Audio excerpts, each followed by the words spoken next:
Sumek Saha, that's a question I can dig my teeth into. Richarlison is a trap. That video I made that may be wrong.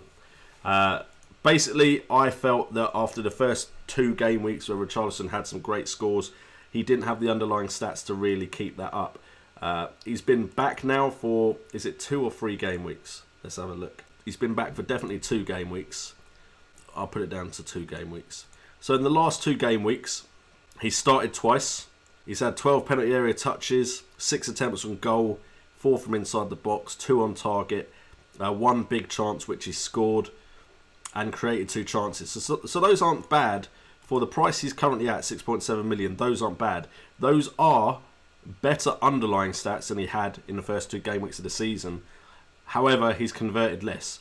And now his goal conversion is sitting around an area where I'd deem acceptable and likely to continue.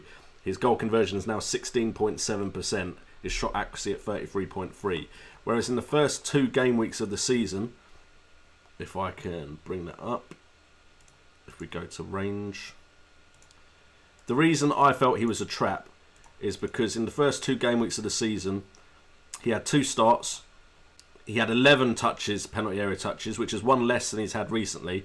He had 4 attempts on goal, 2 less than he had recently. Shots on target, he had 3. Big chances, he had 2. He had shot accuracy of 75% and goal conversion of 75%, which are at levels that I just didn't deem that he could keep up. And he had 2 chances created as well, which is the same as we've already discussed on the last 2 game weeks.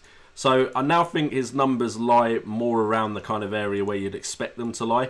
So now that he's been moved to striker, I still want to see potentially what he plays like. Sometimes moving into that main up front position means he can be marked easier because he's now no longer floating around on the left or right, can't really get into the half space as much. It's going to be played more attention by the centre-backs. So I'm definitely interested in Richarlison, but Sigurdsson looked good, Bernard looked good. I think there's options in that Everton side. And then the thing with the Everton side now is they kind of hit a run of fixtures where I'm not sure I want to be looking at them. They've got Crystal Palace next, which is fine, but then it's Man United. Who knows what Man United are going to turn up? Brighton Hove Albion, Chelsea, Cardiff and Liverpool. So there's good fixture, bad fixture, good fixture, bad fixture, which I suppose if you're rotating is okay, but I'm not sure he is someone I really want to get into my side right now.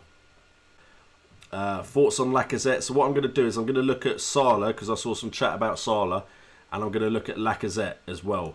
I think Lacazette is the more prevalent one because he looks like he's on some really good form at the moment.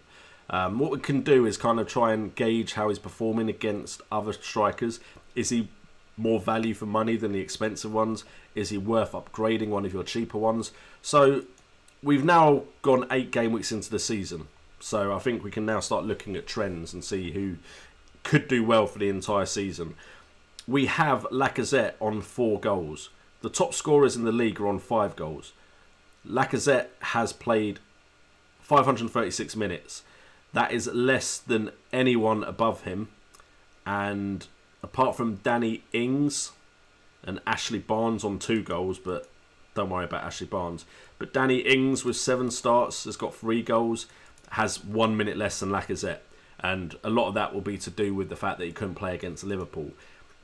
Lacazette is above, not above, but has scored the same amount of goals as Lukaku, King, Aubameyang and Arnautovic. Only Kane, Aguero, Mitrovic and Murray have scored more. As far as total attempts on goal, Lacazette, again, he sits on 19 total attempts.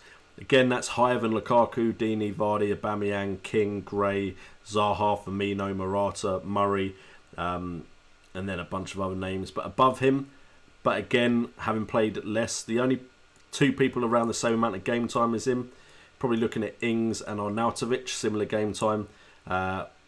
They've had more shots, Arnautovic 21, Ings 24. But as far as big chances go, Lacazette's only had 4 big chances, a lot less than a lot of players, which isn't ideal, but it could just mean he's doing well with a lot less chances.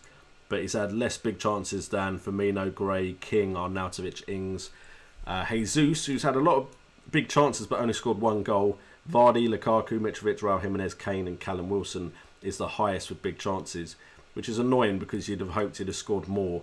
10 big chances in total and he scored 3 goals. 8 big chances for Kane. And we have Tito AJ denoting $2. Thank you very much. We'll get to your question in a second. Let me just make sure I read it. So it's about Kearney. So I will get to that one in a second. As far as shots on target, we have Lacazette with 8 shots on target, being beaten by Jesus, Lukaku, Wilson, Dini, Aguero, Jimenez, Mitrovic and Kane. So for me, there's potentially cheaper options that underlying stats wise suggest they could keep up with Lacazette. The thing is, Lacazette and Arsenal now have a run of fixtures where, apart from Liverpool and Tottenham, they've got 4 decent games in the next 6. And they look like they're starting to figure out how to play Emery's style of football. So, with that in mind, if this trend continues and they continue to play the way they're playing, I could see him walking over. Potentially Leicester can concede goals, Palace, Bournemouth. Wolves look like they're going to be a tough opposition for anyone, to be honest. Liverpool and Tottenham, both games at home, don't really know what will happen in those games though. But Lacazette looks good. However, there's players that are scoring more goals, have just as good underlying stats. You've got Murray with really good fixtures, a lot cheaper. You've got Vardy, similar price, very good fixtures. So, I like Lacazette. For me, the eye test, which is if you watch a player and you think they're going to do well, I generally would look at Lacazette over Vardy because I just feel like he's impressed me more. But fixture-wise and underlying stats-wise, maybe Vardy will outperform Lacazette.